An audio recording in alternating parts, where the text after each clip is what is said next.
Welcome students. आज हम Lorentz magnetic force का हम एप्लीकेशन देखेंगे, हम कैसे उसको अप्लाई करते हैं। अगर एक charge particle uniform magnetic field में एंट्री करता है, अगर पहुंचता है, तो उसका किस टाइप का मोशन होगा, उसमें वर्क क्या होगा, फोर्स क्या होगा, डायरेक्शन क्या होगा, रेडियस क्या होगा, फ्रीक्वेंसी क्या होगी उसकी चार्ज पार्टिकल की, हर उन चीजों को हम यहां पे स्टडी करेंगे। तो सबसे पहले मैं टॉपिक का नाम लिखता हूं, चार्ज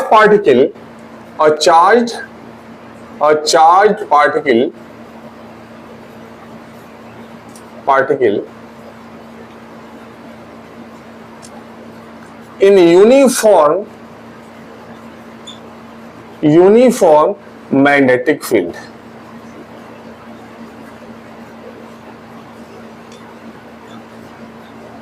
ये हमारा टॉपिक है।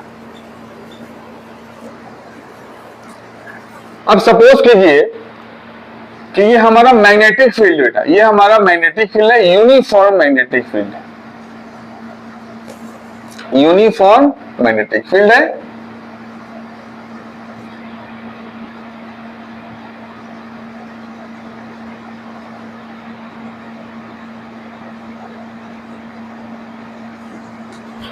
सेपरेशन हमने क्रॉस का बराबर रखा है और ये शो करता है कि uniform magnetic field towards the board and normal on the board. ये हमारा पेन जो है, ये पेन का टिप्स, ये मैग्नेटिक फील्ड का डायरेक्शन शो कर रहा है बोर्ड की तरफ, और आप जब शो करेंगे तो आप शो करेंगे इस फील्ड को ऐसे। ये आपका नोटबुक है, ये नोटबुक के ऊपर पूरे फील्ड नीचे की तरफ जा रहे हैं। आप ऐसे समझिए कि आसमान से जमीन की तरफ बारिश हो रही है, वर्टिकली जो बारिश हो रही है वो मैग्नेटिक फील्ड है जो जमीन की तरफ आ रहा है, और जमीन आपका पेपर है, क्वेश्चन पेपर या राइटिंग पैड है। ये हमारा मैग्नेटिक फील्ड का डायरेक्शन है, हमने बोर्ड की तरफ शो कर रहा है, इसको दिखाया। ये एक पार्टिकल है पॉजिटिव प्लस क्यू। इस वक्त जो वेलोसिटी v है, ये यूनिफॉर्म वेलोसिटी है। पार्टिकल v क्या है हमारा, यूनिफॉर्म वेलोसिटी।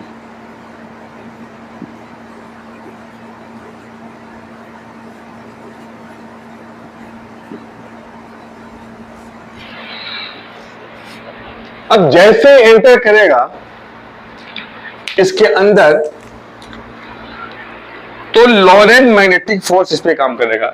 ये V है, Q है, लेकिन इसको मैग्नेटिक फील्ड कब मिलेगा, जब ये क्रॉस जो बना हुआ इसके अंदर जाएगा। जब इसके अंदर जाएगा तो इसको मैग्नेटिक फील्ड मिलेगा। एक चीज मैं बता दूं, इस केस को हम केस नंबर A डालते हैं, जहां पे थीटा इक्वल टू 90 डिग्री है। मतलब है कि V perpendicular on magnetic field. इस केस को हम डील कर रहे हैं। इनक्लाइन हम दूसरे वीडियो में डील करेंगे। तो यहाँ पे जो है थीटा 90 डिग्री है and V perpendicular to V। Means अगर ये हमारा मैग्नेटिक फील्ड है तो ये हमारा जो ब्लैक पेन है, ये वेलोसिटी है, ऐसे जा रही है बॉडी, ये अंदर की तरफ है, ये ऐसे है। मींस आपका जो नोटबुक है, ये नोटबुक ऐसे फील्ड जा रहा है नीचे की तरफ, ये हमारा पार्टिकल ऐसे घुस रहा है इसके अंदर, ऐसे V। अब जो क्रॉस से बाहर है तो इसमें कोई फोर्स नहीं है, यूनिफॉर्म वेलोसिटी से जा रही है। लेकिन जैसे मैग्नेटिक फील्ड जो क्रॉस से हम शो कर रहे हैं उसके में एंट्री लेगा तो उस पे लॉरेंज मैग्नेटिक फोर्स डेवलप होगा। मतलब ये कि when particle enters in a magnetic field it experiences a Lorentz magnetic force, जिसका फॉर्मूला क्या होगा, F equal to Q V B sine 90।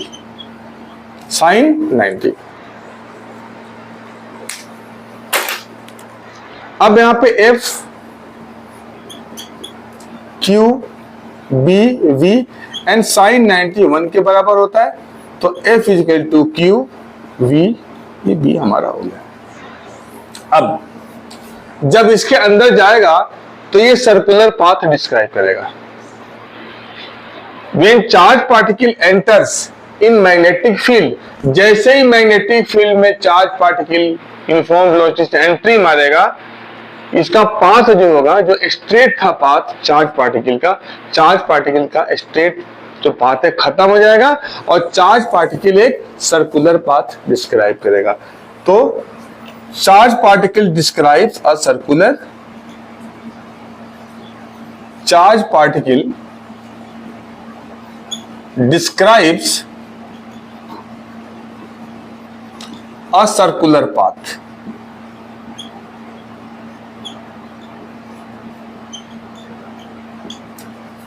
अब ठीक है, पाथ तो डिस्क्राइब करेगा, लेकिन हमें देखना है कि कैसे मूव करेगा, क्लॉकवाइज या एंटी क्लॉकवाइज। इसके लिए हम सीधे यूज करेंगे फ्लेमिंग्स लेफ्ट हैंड रूल। अब मैं इस तरफ से हो रहा हूं, अब जरा देखिए, ये फील्ड है हमारा, जो ये इंडेक्स फिंगर है फील्ड की तरफ जा रहा है फील्ड, और जो चार्ज पार्टिकल है ये हमारा वेस्ट से ईस्ट की तरफ है, तो हमारा ये चार्ज पार्टिकल ये शो हो रहा है, this is the middle finger. तो फोर्स जो है ना ऊपर की तरफ लग रहा है, force is going in the upward direction, ठीक है। तो ये अपवर्ड डायरेक्शन में शो हो रहा है, तो हमारा चार्ज पार्टिकल ऐसे घुसेगा यहां से आइयो से एक सर्कुलर पाथ डिस्क्राइब करेगा, जिसका रेडियस हमारा मान लिया आर है, रेडियस इज आर, और ये एंटी क्लॉकवाइज मूव करेगा पार्टिकल। क्लियर। अब जब कोई भी फ्लेमिंग लेफ्ट हैंड रूल से हमने बता दिया कि चार्ज पार्टिकल का फोर्स ऊपर काम करेगा, ऊपर, और ये जो है हमारा जो है रोटेट करेगा, याद रखिएगा। बी याद कीजिएगा, बी हमारा अप नहीं है बेटा, बी हमारा नॉर्थ डायरेक्शन में है। इसका मतलब है अगर 3D फिगर में देखेंगे तो ये डायरेक्शन जो है हमारा ये नॉर्थ का डायरेक्शन है, डायरेक्शन ऑफ द नॉर्थ जो शो करता है। तो ये अपवर्ड डायरेक्शन में ये हमारा गोल गोल ऐसे ये मूव करेगा। जब कोई भी चार्ज पार्टिकल सर्कुलर पाथ में घूमती है तो कौन सा फोर्स काम करता है? Centripetal force. तो यहां पे जो सेंट्रीपिटल फोर्स प्रोड्यूस होगा, this centripetal force at the cost of Lorentz magnetic force. तो एक पॉइंट लिखते हैं कि सेंट्रीपिटल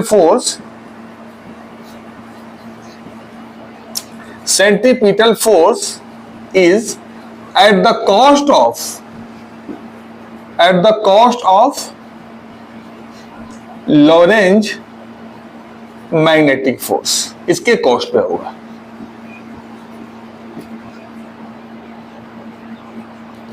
अगर हम यहां पे लॉरेंज मैग्नेटिक फोर्स लिखते हैं QVB, अभी हमने निकाला है लॉरेंज मैग्नेटिक फोर्स, और सेंट्रीपिटल फोर्स का फॉर्मूला होता है mv²r, ये फॉर्मूला होता है। इसमें अगर हम कट कर दें यहां से तो R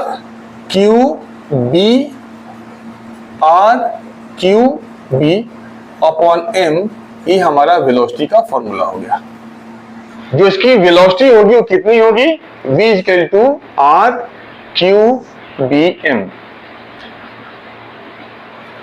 तो हमने वेलोसिटी निकाल लिया कि इसकी वेलोसिटी क्या होगी।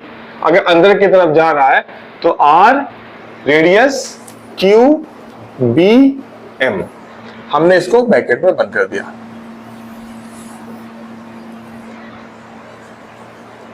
अब बात करते हैं टाइम पीरियड। तो टाइम पीरियड का फॉर्मूला क्या होता है? 2π/m।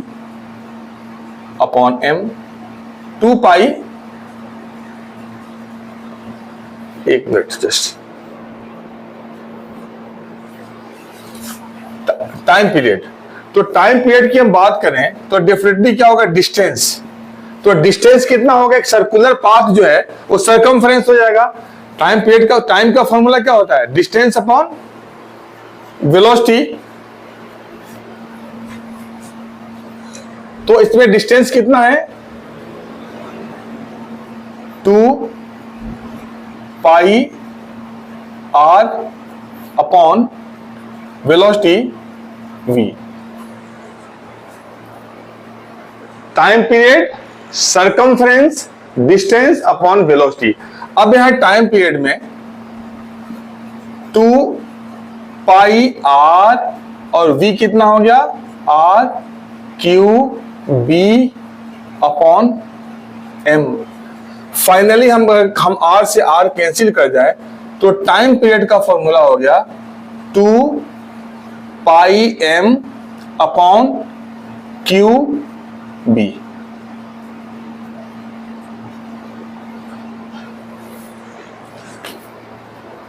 अब हम बात करेंगे फ्रीक्वेंसी की। ठीक है, हम देखते हैं फ्रीक्वेंसी क्या होगी।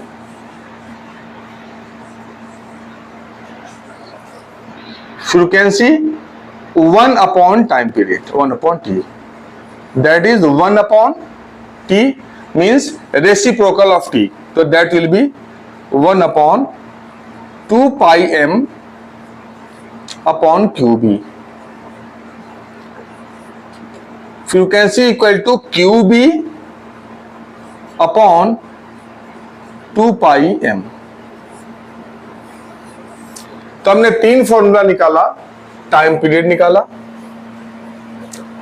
टाइम पीरियड नहीं, वेलोसिटी, टाइम पीरियड, फ्रीक्वेंसी, और इससे हम रेडियस भी निकालते हैं। रेडियस निकालना हो तो अगर रेडियस निकालना है तो क्या हो जाएगा, M B upon Q B. अब देखिए ये जो हमारे पास इतने फॉर्मूला है, इससे बहुत चीजें और बहुत सारे कंसिक्वेंस हम निकाल सकते हैं, बहुत सारी चीजें इससे हम अंडरस्टैंड करते हैं। सबसे पहले जब एक चार्ज पार्टिकल एक मैग्नेटिक फील्ड में एंटर कर रहा है, यूनिफॉर्म मैग्नेटिक फील्ड में, वो फोर्स एक्सपीरियंस कर रहा है, तो हमें ये जानना है क्या जब फोर्स एक्सपीरियंस करता है तो क्या उसकी वेलोसिटी इंक्रीज करेगी। जैसे यहाँ v है तो क्या ये v सेम रहेगा, या अंदर करने के बाद अगर charge particle uniform magnetic field में एंटर कर रहा है, वो फोर्स एक्सपीरियंस कर रहा है, और कोई भी बॉडी अगर फोर्स एक्सपीरियंस करता है तो उसकी वेलोसिटी चेंज होती है, तो क्या यहाँ पे चेंज होगी। अब जरा देखिए पहले फॉर्मूला से, v equal to R Q B M. एक चार्ज पार्टिकल का रेडियस चेंज नहीं हो रहा है, पाथ यहाँ पे स्पाइरल नहीं हो रहा है, तो radius fix, charge constant, magnetic field constant, और mass of the charge particle constant है, तो डेफिनेटली वेलोसिटी कांस्टेंट होगा, no change in the velocity. तो क्वेश्चन है फोर्स गया कहां, वेयर इज, ये पूरा का पूरा फोर्स पार्टिकल को एक सर्कुलर पाथ देने में स्पेंड हो गया। अगर लिनियर होता तो एक्सीलरेट करता, अगर ये चार्ज पार्टिकल लिनियरी पाथ रखता तो एक्सीलरेट कर जाता, लेकिन ये हमारा सर्कुलर पाथ हो रहा है, तो जो फोर्स है उसे एक सर्कुलर पाथ बनाने में स्पेंड हो जा रहा है। मींस इस केस में जब यहाँ पे फोर्स इसको पूरा का पूरा वेलोसिटी को कांस्टेंट रख रहा है, वेलोसिटी चेंज नहीं हो रही है, कांस्टेंट है, इसका मतलब काइनेटिक एनर्जी भी हमारा कांस्टेंट होगा। जब काइनेटिक एनर्जी कांस्टेंट होगा तो work done by the charge particle is minus 0, यहाँ पे कोई भी वर्क डन नहीं होगा।